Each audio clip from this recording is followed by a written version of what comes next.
नमस्कार दोस्तों। स्वागत है आप सभी का इटर्नल क्लासेस बी इनफाइनाइट पर। मेरा नाम है अंकित पांडे। आज एनसीईआरटी की सीरीज में हम लोग करने वाले हैं क्लास 6 का न्यू एनसीईआरटी। याद रखिएगा, आज मंडे था तो न्यू एनसीईआरटी का ये चैप्टर आपको मिलेगा। ठीक है, न्यू एनसीईआरटी का चैप्टर नंबर 6 है ये। ठीक, नाम है इसका मटेरियल अराउंड अस। ठीक है, तो मटेरियल्स अराउंड अस, इस चैप्टर में क्या पढ़ना है ना, इसको हम देखेंगे आज। पूरा चैप्टर एक एक शॉट में फिनिश करते हैं। आप सबको पता है कि आधे घंटे 45 मिनट जो भी लगता है, सारा चैप्टर एक ही बार में हम यहाँ पे ख़त्म कर देते हैं। देखिए, आपका टाइम खाने का मेरा कोई मतलब नहीं है। ठीक है, कोई फ़ायदा भी नहीं है इससे। तो बेफालतू के 1 डेढ़ घंटे की 2 घंटे की मैराथन खींचना, है ना, मेरे बस की बात तो भाई नहीं है। और मुझे लगता है आपके लिए भी आपका टाइम बहुत ज़्यादा इंपॉर्टेंट है। तो जितना शॉर्ट में और जितना अच्छे से आसानी से मैं आपको समझा सकता हूँ, बिना ज़्यादा समय लिए मैं आपको समझा दूंगा। ठीक है, चलिए। तो अभी तक चैप्टर 5 तक अगर मुझे लगता है कि अभी तक आपको कोई दिक्कत आई नहीं होगी वैसे, है ना।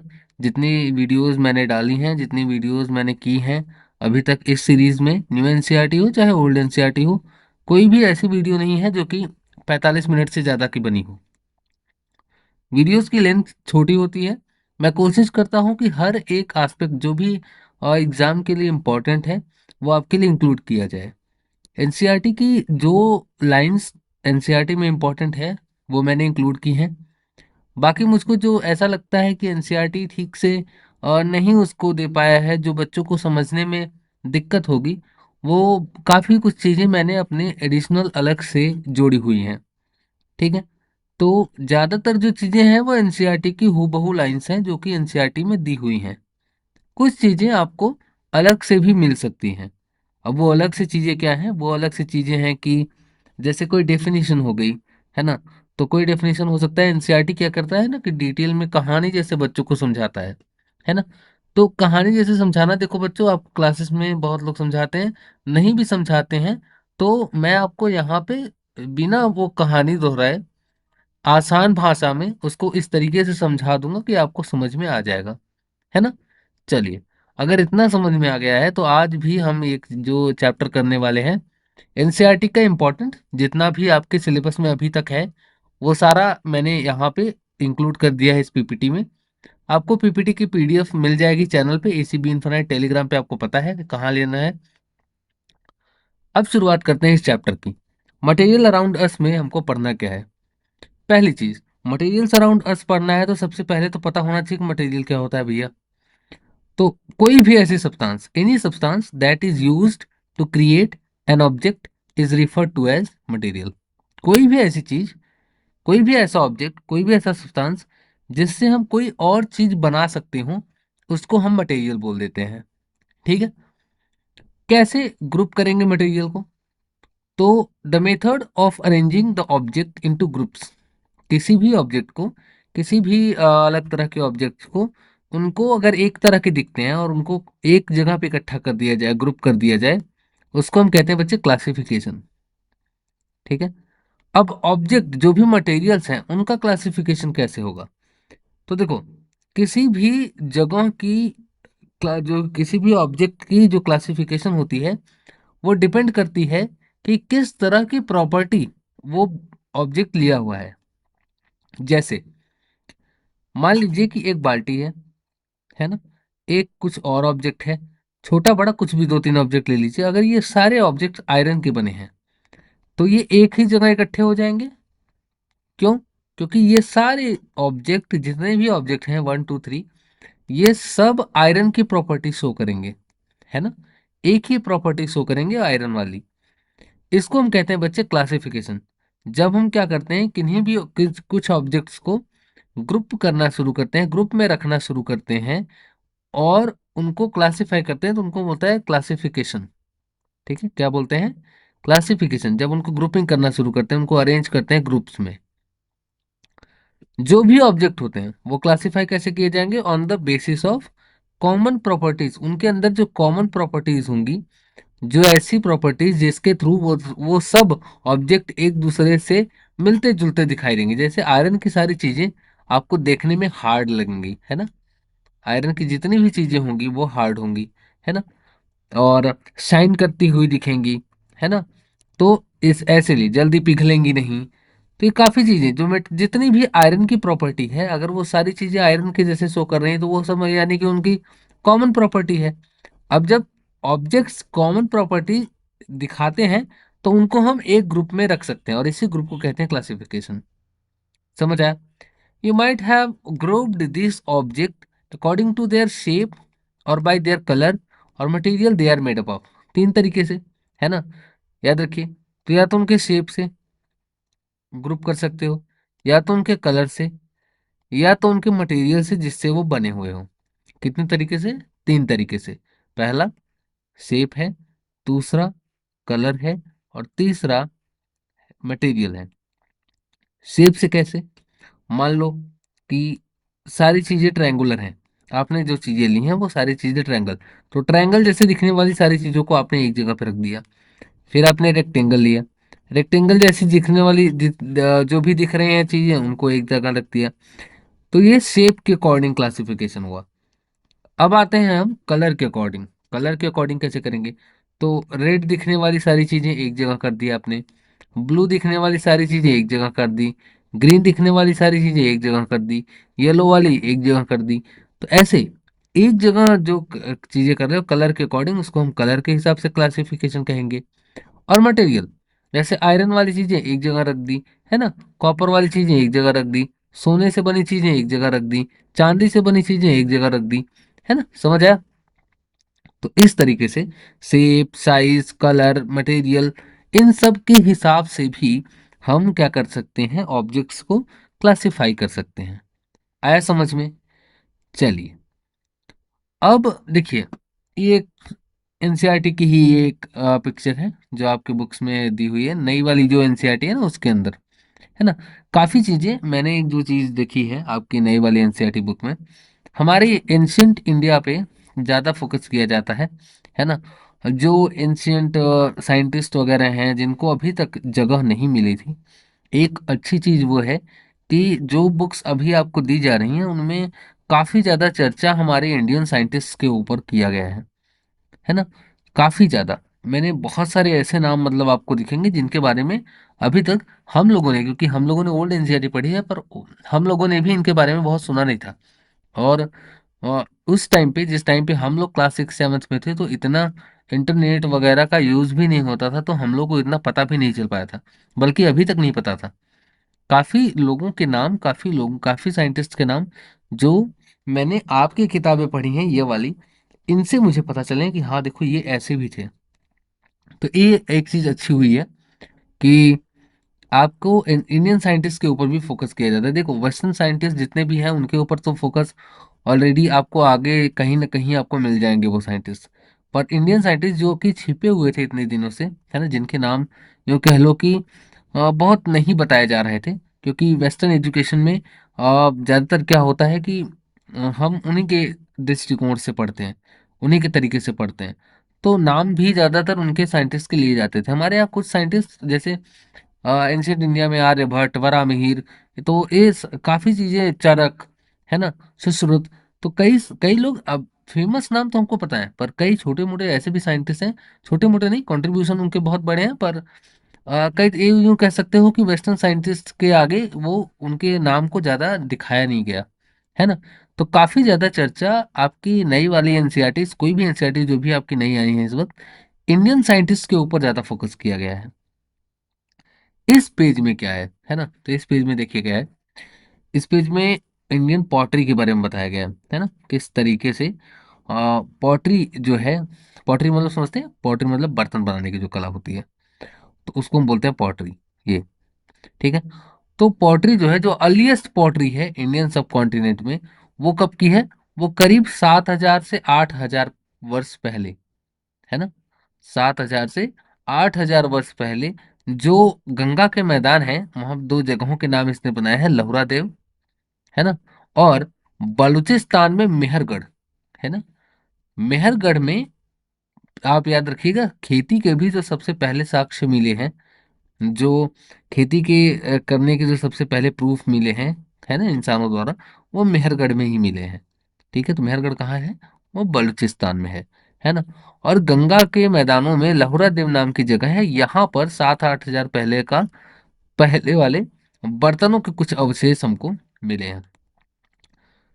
अबाउट 4000 BCE ऑनवर्ड्स, है ना, 4000 BCE के बाद सिंधु सरस्वती, है ना, जिसको हम इंडस वैली सिविलाइजेशन कहते हैं, या सिंधु घाटी सभ्यता कहते हैं, या हड़प्पा सभ्यता कहते हैं, इसी के सारे नाम है ना। चाहे आप इसको इंडस वैली कहो, ठीक है, चाहे आप इसको इंडस वैली कहो, चाहे आप इसको हड़प्पा कहो, है ना, चाहे आप इसको सिंधु सरस्वती कहो या सरस्वती सिविलाइजेशन कहो, ये सारे जो हैं एक ही नाम है। तो सिंधु सरस्वती कहो, इंडस वैली कहो, हड़प्पन कहो, ये सब एक ही नाम है। तो सिंधु सरस्वती सिविलाइजेशन जब डेवलप हुई, तो उन्होंने एक विल जो टर्न पॉटरी, अभी आप देखते हैं ना गांव में वो चक्का घुमा के बर्तन बनाते हैं, है ना, तो ये जो चक्का घुमा के बर्तन बनाने वाली जो कला है, ये भी उन्हीं की देन है। ठीक है। कई सारे डेकोरेटिव कोट्स, जैसे आपको ये ऊपर दिख रहे हैं ना पैचेस, छोटे छोटे गोले गोले गोले गोले, है ना, ये गोल गोल, है ना, अलग अलग शेप्स में ये दिख रहे हैं। ठीक है। तो इन जो फिगर्स में आपको दिख रहा है ऐसा ऊपर की तरफ, ये इनको हम बोले स्लिप्स बोलते थे वो लोग। मल्टीपल कलर्स, डेकोरेटिव पेंटिंग्स, है ना, कई सारी चीजें जो हैं वो पॉटरी में देखने को मिलती हैं। ठीक है। इसके अलावा ये जो सरस्वती सिविलाइजेशन है ना, 2600 से लेके 1900 BCE तक, है ना, इसमें क्या हुआ कि एक क्या करते थे कि ब्लैक रेड सरफेस, मतलब है ना ब्राइट रेड सरफेस, इसको क्या करते थे कि रेड कलर से पूरा पेंट करते थे इसको, है ना, और इसके ऊपर ब्लैक कलर के डिजाइन बनाते थे। और ब्लैक कलर में होते क्या थे, ब्लैक कलर में वो ज्योमेट्रिक पैटर्न्स होते थे, है ना, जैसे रेक्टेंगल बना दिया, ट्रायंगल बना दिया, ये सब कुछ शेप ऐसे बना के इन्होंने छोड़ दिया है। ठीक है। एक्वेटिक और टेरेस्ट्रियल एनिमल्स, है ना, मछली बना दिया, या फिर जमीन पर रहने वाले कुछ जानवरों के चित्र बना दिए। तो कुछ इस तरीके से बर्तनों की बनावट जो थी वो ऐसे होती थी, रेड कलर के अंदर से ऊपर से ब्लैक कलर से वो लोग ये चित्रकारी करते थे। ठीक है। इसके अलावा क्ले, है ना, क्ले का यूज किया जाता था, एक मिट्टी की जो टाइप होती है क्ले, ठीक है, इसका यूज किया जाता था बनाने में बर्तनों को। ठीक है। अब जब बर्तन होंगे ना, तो आपको इन्हीं बर्तनों की वजह से हमको ये पता चला कि जब बर्तन होंगे तो बर्तन का यूज कुछ रखने के लिए ही किया जाता होगा ना। तो हमने खेती के भी साक्ष्य उसी आसपास ढूंढे थे, तो मेहरगढ़ में हमको पहले जो है सबसे पहली वाली जो खेती हुई थी इंसानों के द्वारा, उसके हमको प्रूफ मिलते हैं। ठीक है। तो इसके अलावा जो है वो जो जितनी भी चीजें हैं, जितनी भी ये क्ले है, क्ले से बने हुए जो बर्तन होते हैं उनको हम बेक्ड जो क्ले होता है, मतलब कि आग में जा डाल के पकाया गया।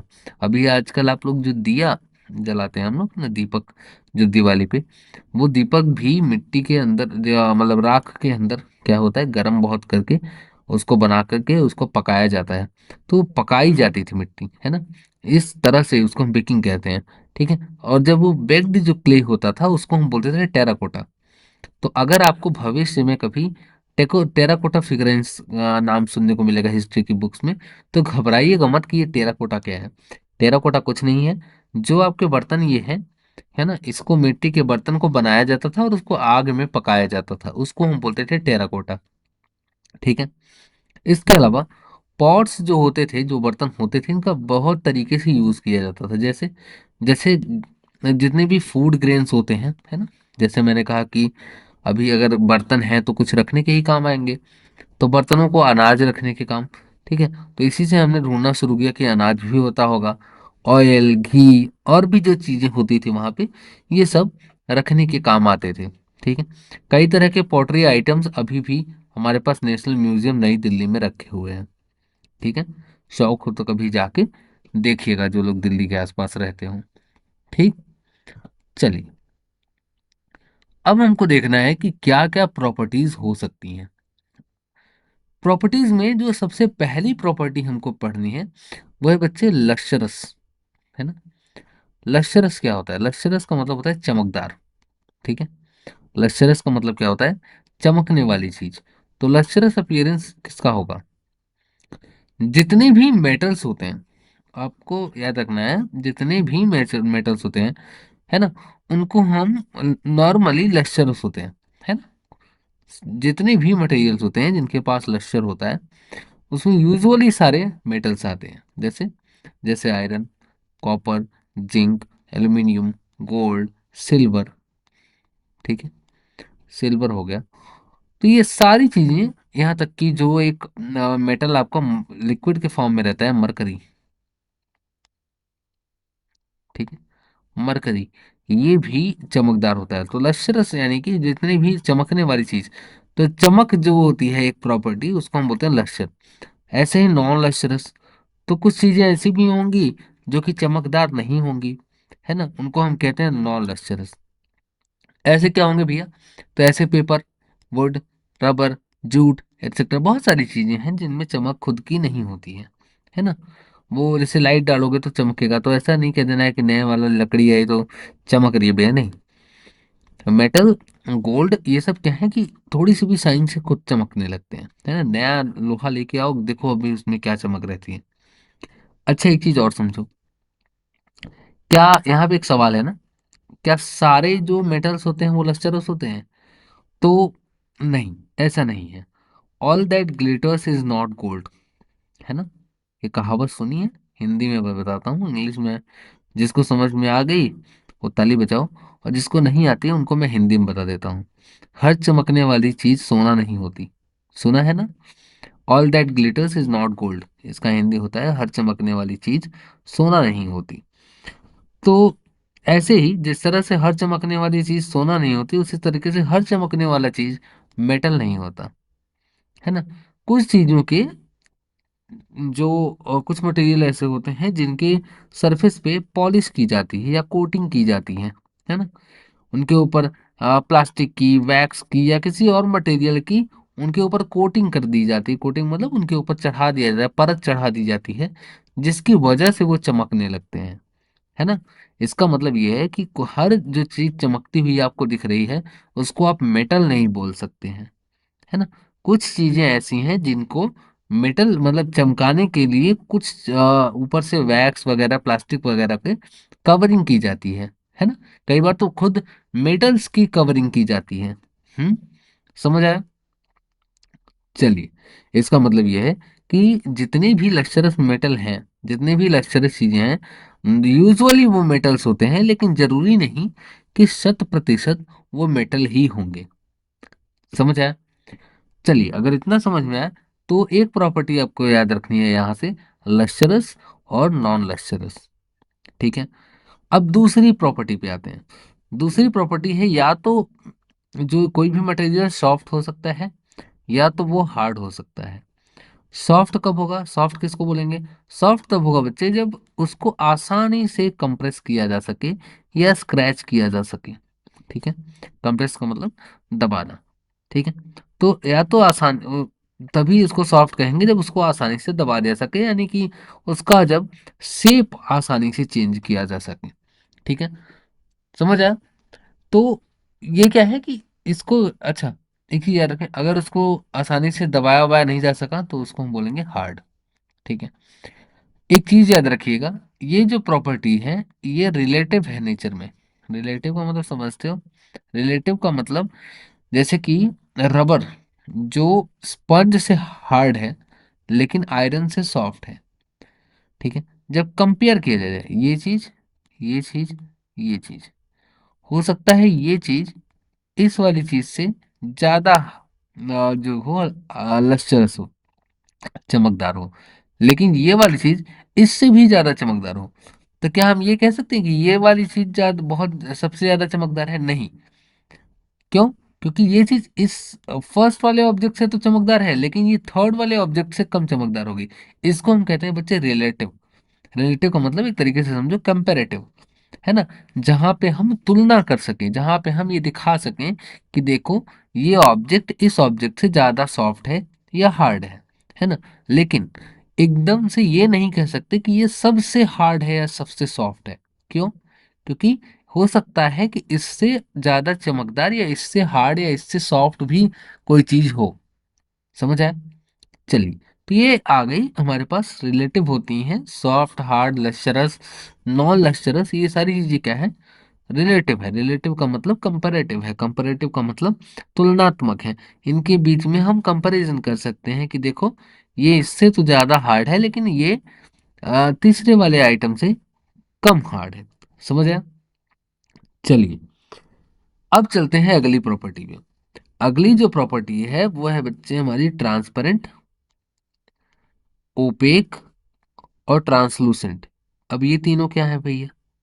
तो सुनो, ऐसे ऑब्जेक्ट जिनमें से तुम क्लियरली देख सकते हो आर पार उनके, ठीक है, क्लियरली आर पार जिन ऑब्जेक्ट्स की देखा जाए, कुछ पॉलीथिन वगैरह आपने देखी होगी जिनके आर पार आसानी से देखा जाता है, उसको हम कहते हैं ट्रांसपेरेंट। समझ आया? जैसे glass, water, air, cellphone, paper, है ना, सेलोफोन पेपर। तो ये क्या है, कुछ ऑब्जेक्ट्स हैं जिनके आर पार तुम आसानी से देख सकते हो, तो इनको हम क्या कहेंगे, ट्रांसपेरेंट कहेंगे। कुछ ऑब्जेक्ट्स ऐसे होते हैं जिनके आर पार एकदम नहीं देख सकते, उनको हम कहते हैं ओपेक। सुनना, जिनके आर पार आसानी से देख सको उसको हम कहते हैं ट्रांसपेरेंट। जिसके आर पार आसानी से नहीं देख सको उसको हम कहते हैं ओपेक, यानी कि एकदम दिखाई ही ना दे आर पार, है ना। जैसे वुड, लकड़ी, लकड़ी सामने रख लो उसके आर पार नहीं दिखती है। कार्डबोर्ड, नहीं दिखती है। जितने भी मेटल्स होते हैं उनको लगा लो, आर पार नहीं दिखेगा। तो जिनके आर पार एकदम सीधा सीधा दिखता हो वो ट्रांसपेरेंट है, जिसके आर पार एकदम नहीं दिखता हो वो ओपेक है। जिनके आर पार धुंधला धुंधला सा दिखता हो उनको हम बोलते हैं ट्रांसलूसेंट, है ना। दिखाई देता हो पर धुंधला धुंधला, कुछ समझ में ना आ रहा हो, मतलब कंफ्यूजन हो रहा हो, है ना, एकदम क्लियरली नहीं दिख रहा हो, उसको हम कहेंगे ट्रांसलूसेंट। जैसे जैसे बटर पेपर, फ्रॉस्टेड ग्लास, ये सब इसके एग्जाम्पल है ना। एग्जाम्पल लिख देना एग्जाम में, समझ आया? याद रखना है तुमको, ट्रांसपेरेंट मतलब जिनके आर पार, मैं बार बार कह रहा हूँ सुन लो मेरी बात, ट्रांसपेरेंट का मतलब जिनके आर पार आसानी से देखा जा सकता हो। जिनके आर पार एकदम न दिखाई देता हो उनको हम बोलते हैं ओपेक। और जिनके आर पार धुंधला सा दिखाई देता हो, मतलब क्लियर नहीं दिखाई देता हो, उनको हम कहते हैं ट्रांसलूसेंट। समझ आया? याद रहेगा? चलो, अब अगर याद रहेगा तो अगली प्रॉपर्टी पे चलते हैं। अगली प्रॉपर्टी है सोल्यूबल और इनसोल्यूबल। सोल्यूबल का मतलब ये होता है कि पूरी चीज जाके अंदर घुल गई हो पूरे तरीके से, उसको हम कहते हैं सोल्यूबल। जैसे ये दिख रहा है। अब ये नॉट मत पढ़ना, ठीक है, ये एनसीईआरटी में लिखा हुआ है, तो एनसीईआरटी की पीडीएफ में ऐसे छाप के रखते हैं वो लोग, ठीक है। सुनो, इसके अंदर कुछ भी मिला हुआ है पर वो दिख नहीं रहा है क्या मिला हुआ है, तो यानी कि वो पूरी की पूरी चीज इसके अंदर पूरे तरीके से घुल गई है, ऐसे घुल गई है कि पता ही नहीं चल रहा है कि इसके अंदर कुछ घुला हुआ है। जैसे शरबत, शरबत में जब चीनी घोलते हो तो पता नहीं चलता चीनी गई कहाँ, है ना। समझ आया? थोड़ा सा हल्का सा कलर चेंज होगा पर आपको पता नहीं चलेगा, चीनी के पार्टिकल्स आपको दिख नहीं पाएंगे, है ना। तो उसको हम कहते हैं सोल्यूबल। तो यानी कि चीनी जो है वो पानी में सोल्यूबल है पूरी तरीके से। कुछ होते हैं इनसोल्यूबल, यानी कि जो घुलते नहीं है, ठीक है। जैसे जैसे ये देखो, ठीक है, जैसे बालू, बालू ले लो पानी में डालो वो जाके नीचे बैठ जाएगी ऐसे, है ना। तो वो इनसोल्यूबल होगा। जो सोल्यूबल होगा वो पूरी तरीके से पानी में मिल जाएगा। जो इनसोल्यूबल होगा वो पानी में नहीं मिलेगा। घुलनशील और अघुलनशील कहते हैं इसको हिंदी में। Some liquids get completely mixed with water. Some do not mix with water and form separate layer when left undisturbed for some time. Similarly, some gases are soluble in water, various others are not. कहते हैं कुछ liquid ऐसे होते हैं जो water में soluble होते हैं पूरी तरीके से। कुछ ऐसे भी होते हैं जो कि वाटर में सोल्यूबल नहीं होते, वो अलग से लेयर बना लेते हैं। जैसे तेल, आपने कभी तेल देखा? तो तेल, तेल को जब पानी में डाल दोगे ना तो ऊपर एक लेयर सी बनती है ना, छिटकी छिटकी सी, उसको हम कहते हैं देखो इनसोल्यूबल और सोल्यूबल, है ना। ऐसे ही कुछ गैसेस होती हैं, कुछ गैसेस पानी में घुल जाती हैं पूरे तरीके से। कुछ गैसेस ऐसी होती हैं कि पानी में पूरे तरीके से नहीं घुलती हैं। समझ आया? चलो अब आगे चलते हैं। अब जो पढ़ना है वो है मास। मास क्या होता है? Any object which is heavier or lighter can be measured in the terms of property called mass. The one which is heavier has more mass and the one which is lighter has the less मास। इसका मतलब क्या है, सुनो। मास का मतलब यह है कि कितना उसके अंदर मटेरियल कंपोनेंट मौजूद है ना। अब जिसका मास ज्यादा होगा, इसका मतलब वो उसका वजन ज्यादा है ना। कोई भी चीज भारी आपको लग रही है तो इसका मतलब उसका मास ज्यादा है। कोई भी चीज हल्की लग रही है, इसका मतलब उसका मास कम है। अब दुनिया में जो चीज, हर एक चीज, है ना, जिसके पास जो जगह घेरता हो, ठीक है, विच ऑक्यूपाइज स्पेस, यानी कि जो जगह लेता हो। जैसे ये मशीन रखी हुई है ना। अभी जो मशीन रखी हुई है, इसने जगह कुछ लिया है ना, कुछ जगह तो लिया है। इसके ऊपर जो कप रखा हुआ है, उस कप ने भी कुछ जगह लिया हुआ है, ठीक है। इसके कप के अंदर जो पानी रखा हुआ है, इस पानी ने भी कुछ जगह ली हुई है। देखो, जो जगह लेते हैं ना, उस जगह को हम कहते हैं बच्चे वॉल्यूम, ठीक है। ये आपको याद रखना पड़ेगा। तो स्पेस की जब जिसके बात हो, तो समझ लो वॉल्यूम की बात हो रही है, ठीक है। कभी कोई पूछे कि एक बाल्टी है, उसमें कितना पानी आएगा, तो जितना स्पेस होगा उतना पानी आएगा। और जितना स्पेस, जब भी स्पेस की बात होगी वॉल्यूम निकाल लेना, है ना। मैथ्स वालों के लिए भी है ये। जब भी स्पेस निकालने की बात करें कहीं पे, तो वॉल्यूम निकाल लेना। अगली चीज, जिसके पास स्पेस हो और जिसके पास मास हो, अगर ये दोनों चीज किसी के पास हैं, ठीक है, तो वो मैटर है। इस दुनिया में कुछ भी जो जगह घेरता हो, यानी उसके पास वॉल्यूम हो, और जिसके पास मास हो, यानी थोड़ा सा भारी हल्का कुछ पता चले, है ना, वो मैटर है। The mass gives the quantity of matter and the units to measure it is gram and kilogram. Mass बताता है कि मैटर की क्वांटिटी क्या होगी, है ना। मतलब मैं ये देखिए, पानी रखा है इस ग्लास में, ये पानी का क्वांटिटी बता रहा है पानी कितना है, और ये जी लिखा हुआ है ना। वैसे अगर मैं बताऊं तो जो एसआई यूनिट होती है, वो किलोग्राम होती है। जो सीजीएस यूनिट होती है, वो होती है छोटी जो यूनिट होती है, उसको हम कहते हैं ग्राम। जो बड़ी यूनिट होती है, जो एसआई यूनिट होती है, जो दुनिया भर में मानी जाती है, क्या बोलते हैं इसको, मास के लिए, तो उसको हम बोलते हैं किलोग्राम। जो छोटी यूनिट होती है उसको हम ग्राम बोलते हैं, है ना। तो कोई भी मैटर कितना है ना, क्वांटिटी जो मैटर की होगी, कोई भी मैटर कितना है, वो बताता है मास, है ना। और the space occupied by the matter is its volume. तो और जितना जगह लेता है वो वॉल्यूम, जैसा मैंने ऊपर भी बताया, ठीक है। अब वॉल्यूम का जो एसआई यूनिट होता है वो लीटर होता है, और छोटा वाला जो यूनिट होता है वो मिलीलीटर होता है। मास का जो एसआई यूनिट होता है वो किलोग्राम होता है, और छोटा यूनिट ग्राम होता है।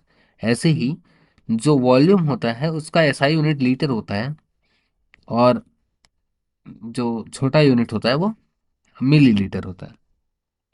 समझ आया?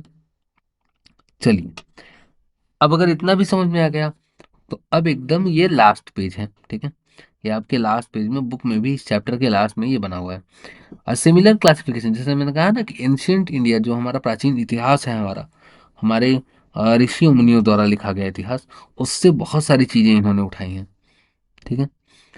तो a similar classification system existed in ancient India. Ayurveda, one of the Indian medical system, too has the system of grouping things. जैसे गुरु मंद हिम स्निग्ध श्लक्ष सांद्र मृदु स्थिरा गुणा ससूक्ष्म विशदा विंशति सह विपर्याया। इसका मतलब क्या है? अष्टांग हृदय सूत्र स्थान 1.818, ये सोर्स है इसका, ठीक है। ये बुक वगैरह जो भी मान लो इसको, जो बुक किताबें हैं, कहते हैं कि इसका मतलब है कि इसकी किसी भी मैटर के पास, है ना, 20 प्रॉपर्टीज होती हैं, है ना। कितनी प्रॉपर्टीज? 20 प्रॉपर्टीज। जैसे जैसे मतलब 20 प्रॉपर्टीज, और उसके अलावा मतलब जैसे 10 प्रॉपर्टीज है और उसके उल्टा, ठीक है। मतलब जो भी चीजें होंगी उसके उल्टी वाली चीज भी, प्रॉपर्टीज भी, उन कुछ लोगों के पास होगी।